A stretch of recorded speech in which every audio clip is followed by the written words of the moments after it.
Hello students, I am going to continue with the chapter Statistic of 8th standard. Today we are going to see the subdivided bar diagram. So we can compare the information in the data by subdivided bar diagram. In a subdivided bar diagram, information of two or more constituents is shown by parts of a single bar. Means what?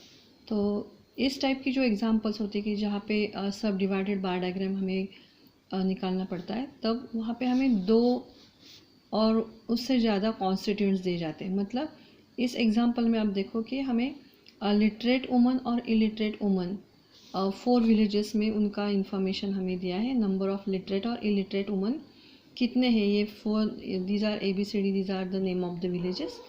तो यहाँ पे जो constituents हैं वो दो हमें दिखाई दे रहे हैं. तो एक ही बार में अगर हमें ये दो कॉन्स्टिट्यूएंट्स दिखाना पड़ता है तो अब हम सब डिवाइडेड बार डायग्राम यूज़ करते हैं. तो हमें क्या करना पड़ता है, तो स्केल भी हमें दिया जाता है, that is on y axis 1 centimetre is equal to 100 woman. तो इस एग्जांपल में देखो जो दो कॉन्स्टिट्यूएंट्स हमें दिए गए हैं उनके हम एडिशन करते हैं. तो ये देखो इन दोनों का एडिशन, इन हर एक का एडिशन यहाँ पे किया है.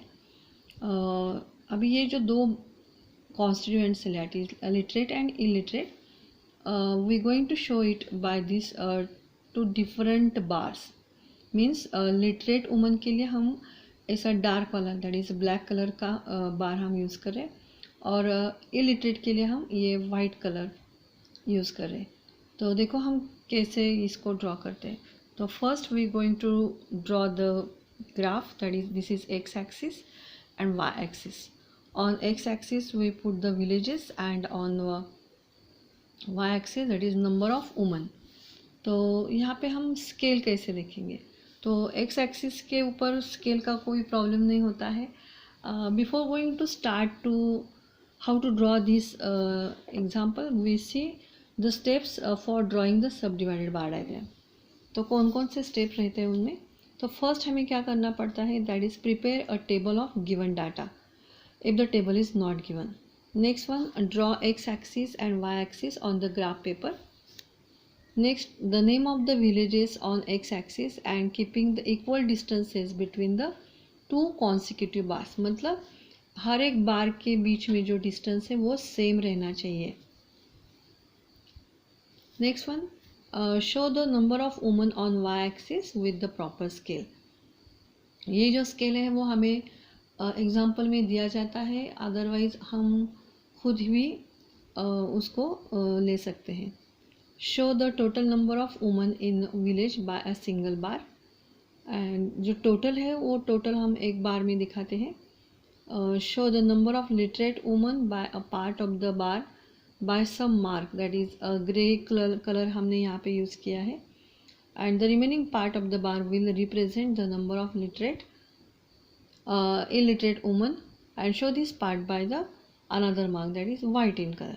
And in this way similarly draw the subdivided bar for other villages and observe the graph drawn for the given data. तो हमें क्या करना है, पहले देखो इन नंबर में से सबसे बड़ा नंबर कौन सा है, दैट इज़ 770 है. तो हमें इस एग्जांपल में ऑलरेडी ये दिया है कि 1 centimetre is equal to 100 woman हमें लेना है. तो यहाँ पे y एक्सिस पे हमने 100, 200, 300, 400 करके हमने ये स्केल लिया है. हर एक के बीच में जो डिफरेंस है वो है 100. यहाँ पे एक सेंटीमीटर की जो स्पेस है वो छोड़ के हमने यहाँ से यहाँ तक, मतलब फर्स्ट सेंटीमीटर से सेकंड सेंटीमीटर तक ये ग्राफ हमने ड्रॉ किया है. लेकिन ग्राफ कैसे ड्रॉ किया है, ये बार कैसे ड्रॉ किया है, तो हमें क्या दिया है, 770 हमारी टोटल है. तो 770 हम कैसे ढूंढेंगे यहाँ पे, तो ये देखो इसके 700 और 800 के बीच में ये 5 का लाइन है. अभी ये जो दोनों में जो डिफरेंस है वो 100 है, मतलब हर एक लाइन की जो कीमत है, वैल्यू है, वो है 10. तो 700 के बाद जो एक लाइन होगा, मैं यहाँ पे आपको दिखाती हूँ. सपोज मैं थोड़ा सा बड़ा करके आपको दिखाती हूँ. तो सपोज़ यहाँ पे 700 है और यहाँ पे 800 है. तो इन दोनों के बीच में 710 लाइन्स है, तो ये 700 है, तो उसके बाद 710, 20, 720, 730, 740 और ये 750 का लाइन थोड़ा सा बड़ा रहता है। After that 760, 770 and 780, 790 and 800। तो हमें 770 दिखाना है, तो वो 5 वाले लाइन के बाद के 2 लाइन पे, मतलब ये दूसरे लाइन पे होगा। तो देखो यहाँ पर भी आपको ऐसे ही दिखेगा। यहाँ पे आप देख सकते हैं ये 5 का लाइन है, ये 60 और ये 70। तो यहाँ पे हमने 770 पे ये बार यहाँ पे ड्रॉ किया है। अभी देखो इसके बाद हमने 1 सेंटीमीटर का डिस्टेंस इसमें रखा है और फिर से हमने ये जो हमारी टोटल है दैट इज 730 मतलब 700 के बाद की थर्ड वाली लाइन। तो यहाँ पे ये 700 की लाइन है, उसके बाद 1, 2 और 3। तो यहाँ से हमने ये लाइन यहाँ से यहाँ तक ड्रॉ किया और नीचे यहाँ तक। तो आपको ये ध्यान रखना है कि जितनी स्पेस यहाँ है उतनी ही स्पेस यहाँ पे चाहिए, इतनी ही स्पेस हर एक बार के बीच में रहनी चाहिए। After that the next one total is 750। तो 700 के बाद ये 5th वाली लाइन और लास्ट में 650। तो ये 600 वाली लाइन है, तो 650 आपको दिखाई दे रहा होगा। यहाँ पे वो 5th वाली लाइन थोड़ी सी डार्क है, तो ये 650 की लाइन यहाँ पे आ गई। तो ये पूरे जो हमने टोटल बनाई है यहाँ पे उसके हाइट के ये सब बार हमने निकाले हैं। तो अब हमें क्या करना है, लिटरेट और इलिटरेट दोनों में से कोई एक को हमें चूज़ करना है और उसके हिसाब से हम क्या करेंगे, इसको ड्रॉ करेंगे। तो मैंने लिटरेट चूज़ किया है। लिटरेट का जो नंबर है यहाँ पे ए जो विलेज है, तो लिटरेट वुमन कितने हैं 540। तो ए विलेज में लिटरेट वुमन 540। तो यहाँ पे आ गया 500। मैंने अभी बताया था कि यहाँ पे एक डार्क लाइन रहती है 5 वाली, तो 540 है, तो उसके नीचे एक लाइन यहाँ पे आ गई। तो 540 को हमने ऐसा एक हॉरिजॉन्टल लाइन ड्रॉ किया और ये नीचे का पार्ट हमने पूरा डार्क कर दिया। और ये क्या रिप्रेजेंट करता है, लिटरेट वुमन। तो यहाँ पे हमने लिखा है। और ये रिमेनिंग पार्ट है वो अल्टीमेटली क्या हो जाएगा, इलिटरेट वुमन का, दैट इज़ 230 वाला। ठीक है, इसी प्रकार से हम ये सारे बार को ऐसे ही फाइंड आउट करेंगे। अभी सेकेंड वाला लेते टाइम भी हम 440 लेंगे। तो देखो 400 है, 400 के बाद अगेन 4 लाइन, दैट इज़ ये 5th वाला लाइन है, उसके नीचे का एक लाइन हम लेंगे। यहाँ से वर्टिकल हॉरिजॉन्टल लाइन ड्रॉ करेंगे और ये पूरा का पूरा हम उसको शेडिंग करेंगे। इसी प्रकार से ये दोनों बाकी के बार के 340 और 460 लेके हमने ये यहाँ पे ड्रॉ किया है। मतलब ये single bar divide into two parts, so it is called as a सब divided bar diagram. Now we start with the practice set 11.2. So in 11.2, the first one, that is the first example is observe the following graph and answer the question. तो पहले हम उसको observe करेंगे। यहाँ पे हमें women के कुछ नाम दिए हैं, सविता, सरोज, वर्षा, मेघा एंड वैशाली। और उनके जो सेविंग्स है रुपीज़ में वो वाई एक्सिस पे दिए हैं। तो savings in April and saving in March, मतलब ये जो डार्क लाइन दिखाई दे रही है आपको, तो ये जो है वो क्या रिप्रेजेंट करती है, सेविंग्स इन अप्रैल। और ये वाइट वाला पार्ट रिप्रेजेंट करता है सेविंग इन मार्च। तो इसके हिसाब से हमें कुछ आंसर्स देने हैं। तो फर्स्ट क्वेश्चन है state the type of the graph. तो ये किस प्रकार का ग्राफ है, तो अभी हमने बताया कि ये एक पूरा ग्राफ डिवाइड इनटू 2 पार्ट्स, तो it is called as a सब डिवाइडेड बार डायग्राम। तो ये सब डिवाइडेड बार डायग्राम है। Next, how much is the saving of Vaishali in the month of April. तो वैशाली ने अप्रैल मंथ में कितना सेविंग किया है, तो हमने पहले से ही लिखा है कि अप्रैल का जो सेविंग है वो ब्लैक कलर का है। तो हमें पूछा भी गया है, वो अप्रैल का ही पूछा गया है। तो हम फाइंड आउट करेंगे कि अप्रैल में वैशाली का कितना सेविंग हुआ। तो यहाँ पे हम देख सकते हैं 600 की लाइन है यहाँ से यहाँ तक। तो ये जो ब्लैक वाला पार्ट है वो अप्रैल का है। तो अप्रैल में उन्होंने कितना सेविंग किया है, 600। Next question, that is third one, how much is the total of saving of Saroj. In the month of March and April. So हमने सरोज की जो सेविंग है month of March and April में, तो सरोज को हम यहाँ पे देखते हैं। तो मार्च और अप्रैल में उसका टोटल कितना हो रहा है। तो सरोज यहाँ पे देख सकते हैं मार्च में उनका अप्रैल जो डार्क वाला है वो अप्रैल है, तो अप्रैल में है उनका 400 और यहाँ से हमें यहाँ तक उनका काउंट करना है। तो अभी यहाँ पे अगर देख सकते हैं ये 400 एंड 600 मतलब ये 200 है और उसके आगे ये 200 है, तो 200 प्लस 200 दैट इज़ अगेन ये 400 हो गया। तो ये नीचे वाला 400 और ऊपर वाला भी उतना ही है, तो 400 प्लस 400। यहाँ पे देखो डिफरेंस जो है इन दोनों के बीच में वो 200 है, यहाँ पर भी 200 है, तो 200 प्लस 200 400 और ये पहले से ही 400 है। तो इसका मार्च और अप्रैल का जो सेविंग हुआ वो होगा 800 rupees. Now see the fourth one. How much more is the total saving of Savita than the total saving of Megha? पहले हम दोनों का सेविंग निकालते हैं, सविता एंड मेघा। तो सविता एंड मेघा, तो पहले हम देखते हैं सविता का जो सेविंग है टोटल हम काउंट करते हैं तो वो कितना है 1000। ये दोनों मिला के है ना मार्च एंड अप्रैल, तो टोटल सेविंग उनका हुआ 1000 रुपीज़। और सेकेंड नेम हमें दिया था दैट इज़ मेघा का है 4, यहाँ पे 400 है तो यहाँ पे 600 है, मतलब बीच का जो होगा वो 500 होगा। तो इनका 1000 रुपीज़ का है और इनका है 500 का। तो किसका सेविंग ज़्यादा है, सविता का है। कितना ज़्यादा है, तो 1000 में से हम 500 माइनस करेंगे, तो 1000 माइनस 500, तो उनका सेविंग 500 से ज़्यादा है। Next one, whose saving in the month of April is least. April में सबसे कम सेविंग किसका है, तो यहाँ पे हम देखते हैं कि मेघा का जो है वो सबसे कम है और वो कितना है 200 है। तो उसके आंसर्स भी आपको यहाँ पे मैं दिखाती हूँ।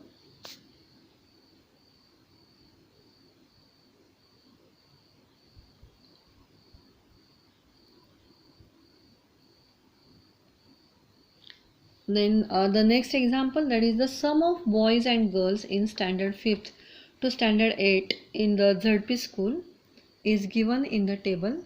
Draw the subdivided bar diagram to show the data. And scale you are given, that is on y axis 1 centimeter is equals to 10 students. तो अभी इस एग्जाम्पल में हमें ये ग्राफ ड्रॉ करना है। इस फर्स्ट एग्जाम्पल में आपको पहले से ही वो दिया था और उसके हिसाब से हमने वो क्वेश्चन के आंसर्स दिए थे। तो यहाँ पे देखो हमें स्टैंडर्ड दिया है 5th to 8, that is 5th, 6th, 7th and 8th। Boys and girls उनका डाटा हमें दिया है। 5th स्टैंडर्ड में बॉयज़ है 34 एंड गर्ल्स है 17। 6th में भी इसी प्रकार से हमें ये क्वेश्चन दिया गया है। तो हमें ये पता है कि जब हमें दो कॉन्स्टिट्यूएंट दिए जाते हैं तो हम क्या करते हैं, सब डिवाइडेड बार डायग्राम में जितने भी कॉन्स्टिट्यूएंट्स हैं उनकी हम एडिशन करते हैं। तो हम यहाँ पे उनकी टोटल करेंगे, तो टोटल आया 51, इसका टोटल आया 40, उसका आया 35 एंड द 8th वन का आया 45। तो अभी जो हमें बार बनाने हैं वो इतने हाइट के बनाने हैं, ये आपको ध्यान में रखना है। सब डिवाइडेड बार डायग्राम में हम एडिशन करते हैं और ये जो आए हैं नंबर टोटल वाले, इनके हाइट के हम बार्स बनाते हैं। तो हमें ऑलरेडी यहाँ पे स्केल दिया है 1 centimetre is equal to 10 students. तो हम ग्राफ बनाते हैं। तो देखो एक्स एक्सिस पे 5th standard, 6th standard, 7th standard and 8th standards, and y axis पे हमें नंबर ऑफ बॉयज़। तो अभी मैंने आपको बताया था कि हमें जो टोटल दी गई है उसके हिसाब से हमें क्या करना है वो ड्रॉ करना है। तो 51, 40, 35, 45। देखो 51, तो 51 के हाइट का यहाँ पे देखो 50 के बाद एक लाइन 51 के हाइट का ये बार बना है। अभी हमने ये स्केल भी देखा था, दैट इज़ वाई एक्सिस को 1 centimetre is equals to 10 student. तो यहाँ पे 1 सेंटीमीटर पे हमने 10, 20, 30, 40 ऐसा हमने ये स्केल लिया है। तो 51 का ये फर्स्ट बार हमारा हुआ, सेकंड का था 40, नेक्स्ट वन था 35। देखो अभी 30 और 40 के बीच की जो लाइन है वो 35 पे ये बार है, और यह लास्ट वाला बार था उसकी जो हाइट है वो है 45। तो 40 के बाद की फिफ्थ लाइन हम यहाँ पे देख सकते हैं। तो कैसे ये ड्रॉ करना है मैंने आपको पहले से बताया है। हर एक बार के बीच में का जो डिस्टेंस है वो सेम रहना चाहिए। तो इसी प्रकार से हमने ये टोटल जो था उसकी हाइट के ये बार हमने बनाए हैं। अभी हमें क्या करना है, ये पोर्शन जो है वो बॉयज़ का है, वो गर्ल्स का है। तो हम देखते हैं कि बॉयज़ के नंबर्स क्या थे, 34, 26, 21 एंड 25। तो देखो फर्स्ट वन हमने बॉयज़ को यहाँ पे रिप्रेजेंट किया है 34 था, ये 34 है और ये दूसरा वाला 26 है। तो देखो 34, ये 35 की लाइन है बीच वाली बड़ी, तो उसके नीचे का एक लाइन लिया है, तो ये है 34 और उसका पूरा टोटल पार्ट हमने डार्क किया है। It represent number of boys and the remaining is ultimately number of girls. Second वाला था 26, तो ये देखो फिफ्थ वाला लाइन जो थोड़ा सा डार्क है उसके बाद का एक लाइन हमने लिया है, वो है 26 का लाइन, आगे उसके नीचे का पार्ट हमने डार्क किया। It represent the number of boys and the remaining number of girls. Similarly यहाँ पे हम खुद भी देख के ये बता सकते हैं। अभी देखो ये 20 का लाइन है, 20 के बाद का ये सिंगल लाइन हमें ये दिखाई दे रहा है, मतलब यहाँ पे 7th स्टैंडर्ड में 21 बॉयज़ है एंड द लास्ट वन भी हम देखते हैं। अभी देखो यहाँ पे ये 20 का लाइन है, उसके बाद की फिफ्थ वाली लाइन सो 25। तो इसी प्रकार से हमने ये बॉयज़ को थोड़ा सा डार्क पोर्शन में दिखाया है, और ये जो वाइट वाला पोर्शन है वो है गर्ल्स का। तो इतना ही आपको ड्रॉ करना है, ठीक है। अभी इसके बाद हम देखेंगे third example. So in the following table the number of saplings planted in the year 2016 and 17 in 4 towns is given. तो 4 गांव हैं यहाँ पे, करजत, वडगांव, शिवापुर एंड खंडाला। तो इस गांव में जो भी पेड़ लगाए हैं उनका डिस्क्रिप्शन हमें दिया गया है 2016 का और 2017 का। 2 कॉन्स्टिट्यूएंट्स हमें दिए हैं। तो आपको ये पता है कि हम यहाँ पे क्या करते हैं, हमें आप ऑलरेडी बताया गया है सब डिवाइडेड बार डायग्राम हमें ड्रॉ करना है। मतलब एक जो हमें बार दिया जाता है उसको हम ऐसे डिवाइड करके उसका 2 पार्ट में कन्वर्जन करते हैं। 2 ही पार्ट में होता है ऐसे भी नहीं, ऐसे भी एग्जांपल्स होते हैं कि उसमें 1 से ज़्यादा 2 से ज़्यादा भी कॉन्स्टिट्यूएंट्स होते हैं, तो सबका हम एडिशन करते हैं।